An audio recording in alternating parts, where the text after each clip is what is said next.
सबसे पहले देखा अगर इसकी स्थिति थाइमस ग्रंथि की स्थिति तो वक्ष गुहा क्या होती है अगर देखें तो हृदय और फेफड़े के मध्य पाई जाने वाली की जो कैविटी होती है उस कैविटी को हम वक्ष गुहा बोलते हैं। स्थिति हो गई वक्ष गुहा में। फिर अगर देखें उपनाम तो प्रतिरक्षा का सिंह या सींग प्रतिरक्षा का सिंह या सींग कहते हैं, उपनामी है। फिर स्रावित हार्मोन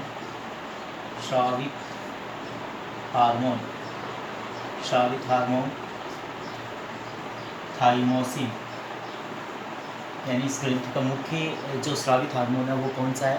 थाइमोसिन हार्मोन है।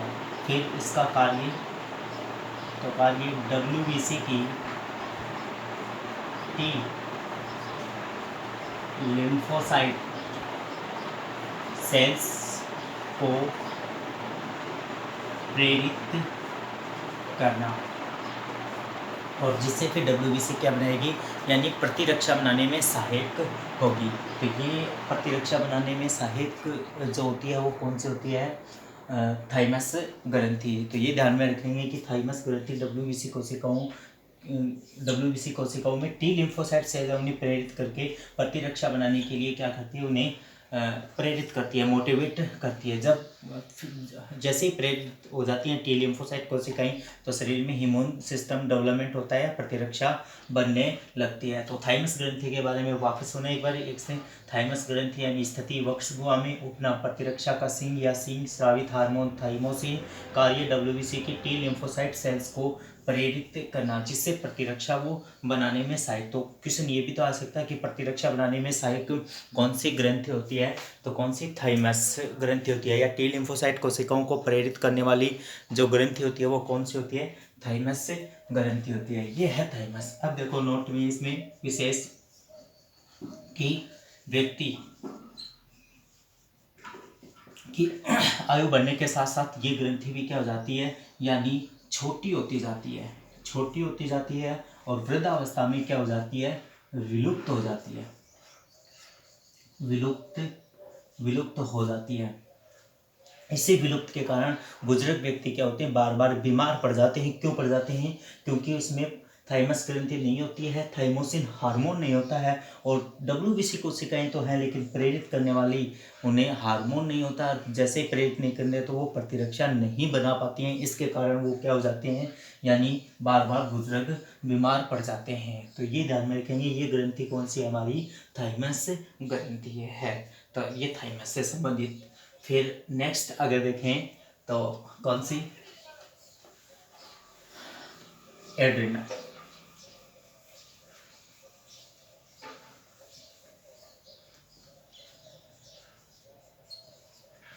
एड्रिनल ग्रंथि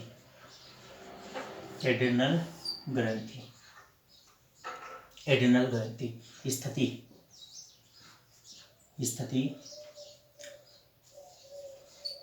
किडनी के ऊपर हमारे शरीर में 2 गुर्दे पाए जाते हैं। उन दोनों गुर्दों के ऊपर जो पाई जाती है वो पाई जाने वाली ग्रंथि कौन सी होती है? एड्रिनल ग्रंथि। तो इसकी स्थिति कहाँ है? एड्रिनल। अब देखें यहाँ से इसके यानी जो किडनी होते हैं उसमें 3 भाग होते हैं, कॉर्टेक्स, मेडुला, और ऐसे 2 भाग होते हैं। एक तो बाहरी कॉर्टेक्स और एक होता है मेडुला। उनसे 2 प्रकार के हार्मोन, एक तो एफिनेफ्रिन और एक नॉर एफिनेफ्रिन। वहाँ से हम इतना डीपली ना पढ़कर थोड़ा इसके मोस्टली जो वनडे एग्जाम जैसे राजस्थान पुलिस है या पटवारी है या जो जैसे रिट में जहाँ पे जो क्वेश्चन आ सकते हैं उतना ही हम जानेंगे। तो इससे स्रावित हार्मोन जो होता है वो स्रावित हार्मोन इसी के नाम पर एड्रीनेलिन हार्मोन है। संयुक्त रूप से स्रावित जो हार्मोन है उसे क्या कहेंगे? एड्रीनेलिन हार्मोन है। कार्य क्या होगा? तो कार्य यानी आपातकालीन स्थिति के समय संवेगों पर नियंत्रण करना। तो आपातकालीन या संकटकालीन स्थिति पर जो नियंत्रण होते हैं वो नियंत्रण किस ग्रंथि से होते हैं? एड्रिनल ग्रंथि से। इसीलिए उपनाम दिया जाता है 3F या 4S या करो या मरो हार्मोन। करो या मरो हार्मोन या लड़ो या मरो हार्मोन के नाम से भी जाना जाता है। क्यों कहते हैं?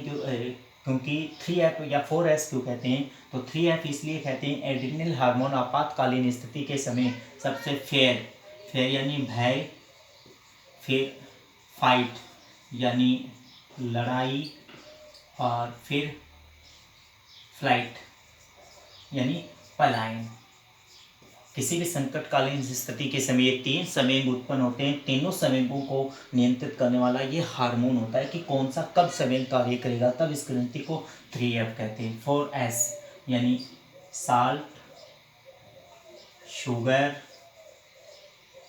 स्ट्रेस और सेक्स। इन 4 कंडीशन के समय भी कौन सा हार्मोन स्रावित होता है? एड्रेनलिन हार्मोन स्रावित होता है, जो जैविक क्रियाओं पर क्या करता है? नियंत्रण करता है। तब इसे 4S हार्मोन कहते हैं या करो या मरो हार्मोन कहते हैं। अब सबसे मोस्ट इसका एक क्वेश्चन है कि जब धावक दौड़ते समय किस हार्मोन युक्त कैप्सूल या इंजेक्शन का उपयोग करता है जिसे डोपिंग का दोषी माना जाता है? डोपिंग का दोषी माना जाता है, डोपिंग का दोषी माना जाता है। तो आंसर क्या रहेगा? Adrenaline hormone. यानी धावक दौड़ते समय जिस हार्मोन या जो भी मान लो कि दौड़ते समय या कराटे जो खिलाड़ी खेलते समय हैं वो कुछ ड्रग्स का इस्तेमाल करते हैं या कुछ बाह्य जो आघात या रसायन जो होते हैं उनका रसायनों का सेवन करते हैं, जिन्हें डोपिंग का दोषी कहा जाता है। तो डोपिंग का दोषी जिस कैप्सूल या हार्मोन का उपयोग करता है वो कौन से होते हैं? एड्रेनलिन हार्मोन होता है, जिसे आपातकालीन स्थिति नहीं बनने देता है। तो ये हमारी ग्रंथियाँ कौन सी होगी? आज 2 ग्रंथि पढ़ी हमने, एक तो एड्रिनल ग्रंथि और एक कौन सी? थाइमस ग्रंथि। तो दोस्तों कैसा लगा वीडियो? अच्छा लगा तो लाइक करें, शेयर करें और सब्सक्राइब ज़रूर करें। Thank you.